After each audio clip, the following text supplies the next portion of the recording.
अब तक मैंने आपको ऐसे कई सारे स्कैम्स के बारे में बताया जिनमें किसी ने मनी लॉन्ड्रिंग की, किसी ने बैंक को चूना लगाया और कोई देश को करोड़ों का चूना लगाकर लंदन भाग गया। लेकिन आज के वीडियो में मैं आपको एक ऐसे स्कैमर की कहानी बताने वाला हूं जो अब तक जितने भी स्कैमर हुए उन सबका बाप था। उसे मरते दम तक कोई भी पूरी तरीके से कैद नहीं कर पाया। धीरूभाई अंबानी, रतन टाटा, देश के पहले राष्ट्रपति डॉक्टर राजेंद्र प्रसाद और भी कई बड़ी बड़ी हस्तियों के नाम पर उसने लोगों से करोड़ों की ठगी की, लेकिन फिर भी उसके गांव के लोग उसे अपना रॉबिनहुड यानी कि मसीहा मानते हैं और कानून हर शातिर ठग को उसके नाम से ही बुलाता है। दोस्तों, मैं बात कर रहा हूं अब तक के सबसे बड़े फ्रॉड नटवरलाल उर्फ मिथिलेश श्रीवास्तव की, जिसने ताजमहल को 3 बार बेचा, लाल किले को 2 बार, इसके अलावा राष्ट्रपति भवन और संसद भवन को भी एक बार कौड़ियों के भाव बेच दिया।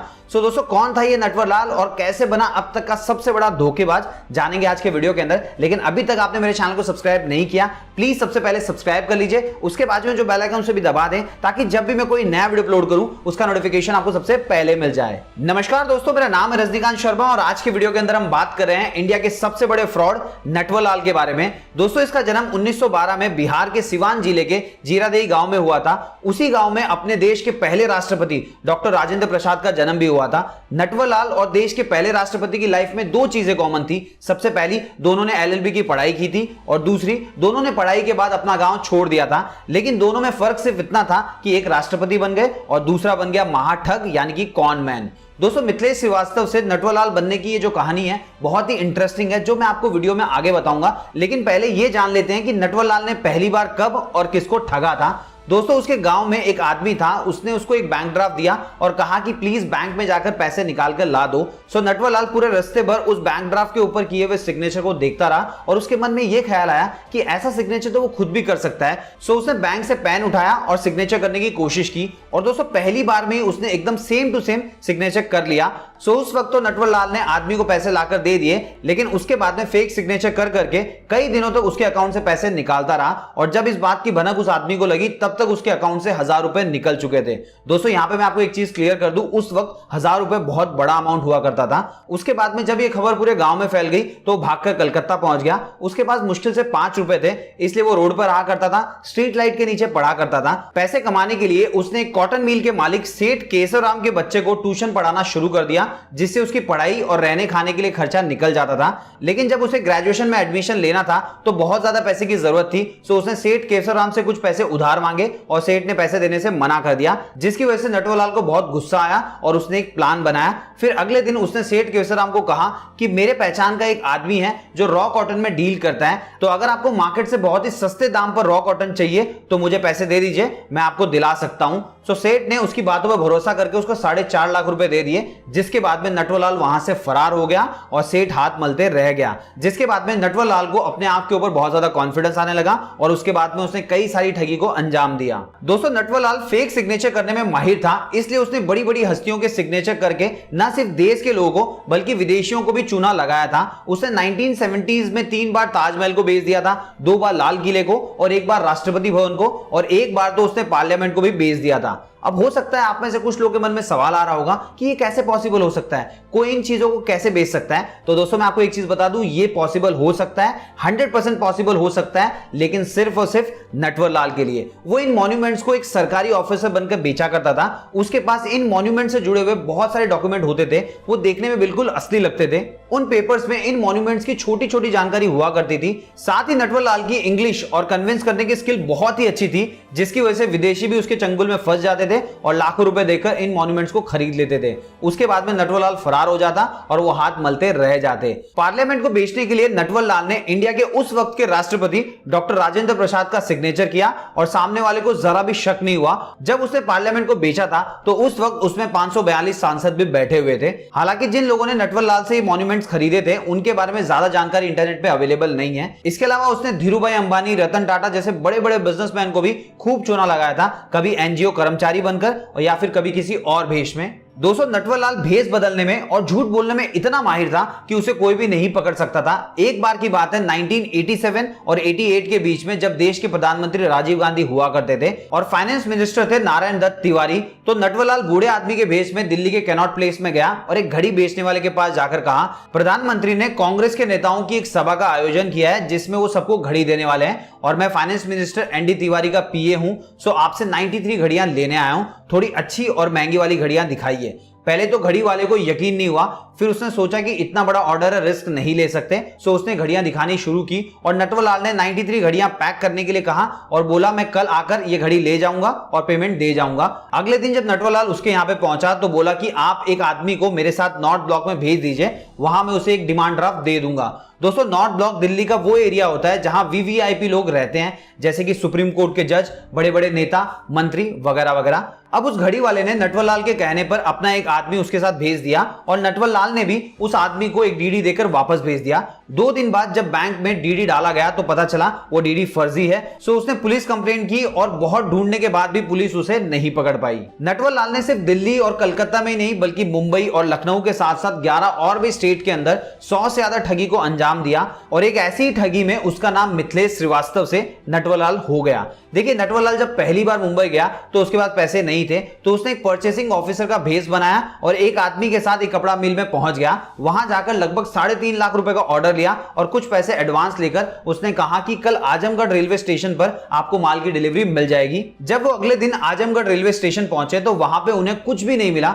उसके बाद उन लोगों ने एफआईआर करवाई, फिर पुलिस ने उसको पकड़ लिया। पुलिस को लग रहा था कि उन लोगों ने मिथिलेश श्रीवास्तव के साथी को पकड़ा था जिसका नाम मिल के अंदर नटवरलाल बताया गया था, तो दोस्तों तभी से इसका नाम नटवरलाल पड़ गया। दोस्तों नटवरलाल शातिर होने के साथ साथ काफी हाजिर जवाब भी था। एक बार की बात है, एक मुकदमे की सुनवाई चल रही थी और लखनऊ कोर्ट में नटवरलाल से एक वकील ने पूछा, तुम लोगों को इतनी आसानी से कैसे ठग लेते हो? तो नटवरलाल ने बोला, क्या आपके पास 1 रुपया है?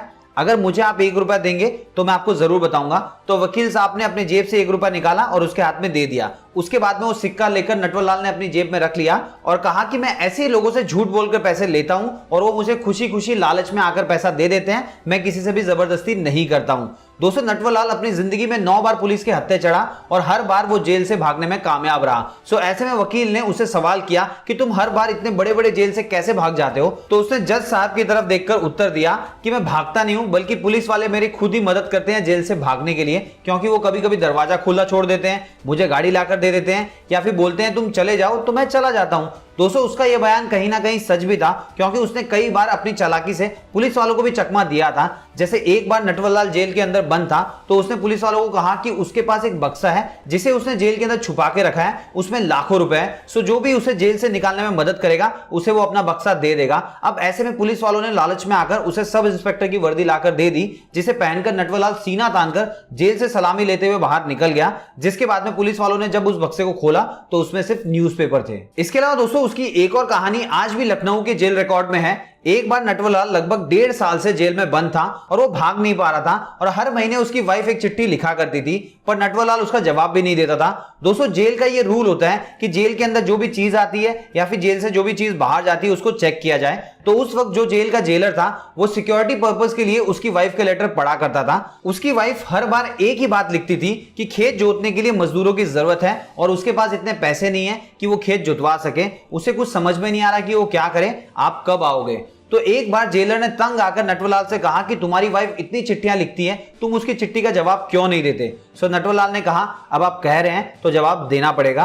उसके बाद में उसने एक चिट्ठी लिखी और उसमें कहा कि तुम टेंशन मत लो, मैंने खेत में एक हाथ नीचे कुछ सोने के गहने गाड़े हुए हैं, उसे निकाल लो और अपना काम कर लो, मैं जल्दी वापस आऊंगा और उसके बाद में खेत को जुतवा लेंगे। अब जब ये लेटर जेलर साहब ने पढ़ा तो उसके पैरों तले से जमीन खिसक गई। उसने तुरंत लखनऊ पुलिस को इन्फॉर्म किया और उसके बाद में पुलिस वालों ने कुछ मजदूर बुलाए और पूरे खेत को खोद डाला और उनको खेत में 1 रुपया भी नहीं मिला। उसके कुछ दिन बाद नटवरलाल की पत्नी का एक लेटर आया जो कि उसने जेलर के लिए लिखा था। उसने कहा मेरे खेत को जुतवाने के लिए बहुत बहुत धन्यवाद जेलर साहब, आपने मेरी बहुत बड़ी प्रॉब्लम सॉल्व कर दी है, आपका ये एहसान मैं कभी भी जिंदगी में भूल नहीं पाऊंगी। लेटर पढ़ के जेलर बेहोश हो गया। दोस्तों नटवरलाल को 100 से भी ज्यादा मुकदमों में अलग अलग कोर्ट से लगभग 113 साल की सजा सुनाई गई थी, जिसमें से उसने सिर्फ 20 साल ही जेल में गुजारे और हर बार जेल से चकमा देकर भाग जाता। 1996 में उसे आखिरी बार पुलिस ने देखा था जब उसे कानपुर जेल से दिल्ली एम्स ले जाया जा रहा था। उस वक्त उसकी उम्र लगभग 84 ईयर्स की थी। उसकी तबीयत बहुत ज्यादा खराब रहने लग गई थी, इतनी खराब कि उसे कहीं भी आने जाने के लिए व्हील चेयर का सहारा लेना पड़ता था।